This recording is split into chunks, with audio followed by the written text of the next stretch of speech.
Good morning. Now, this tomato is... Meron na siyang bulaklak. So, ito, tinaniman ko ng ampalaya. Tingnan natin kung tutubo. And then this one. Ito, hindi pa lumalabas. Wala pang lumalabas na tanim. So, ito yung aking labanos. So, tumubo lahat. Naku, ano ba yan? So, ito, pagka kumapal na siya, kailangan kong tatanggalan ko ng isa. Ninipisan daw. Pero, dumating na uli yung in-order kong. Ito, may lumabas na rin. Yan. Yan. Kita mo? Lumalabas na. Yan. See?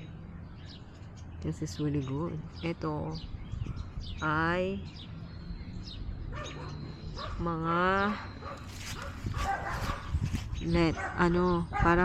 parang lettuce. Hindi man siya lettuce, pang salad.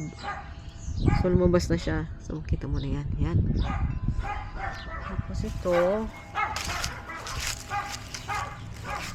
saan ba itong tinanim ko? Spinach. I planted some spinach here. So, ayan.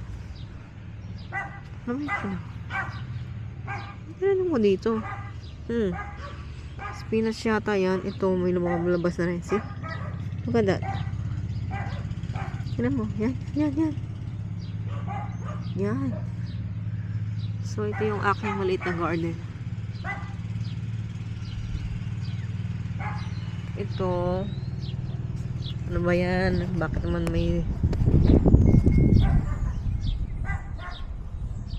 Ito. Wala pa lumalabas.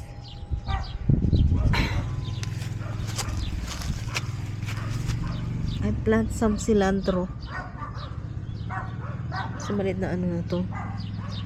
Maliit lang siya. So, cilantro yung taninim ko dito. O, ayan, may tumutubo na naman ng ano to.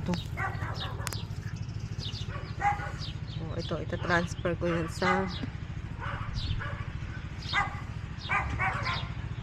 transfer ko to sa mas malaking paso. Yan, may kamatis din ako dito. Yan. Hindi masyadong naarawan pero pwede na rin. Okay. Tingnan natin ang magiging progress ng aking garden. So, thank you for watching. I hope you will hit the like and the subscribe button. And if you would like, you can share it too. Thank you so much. Bye.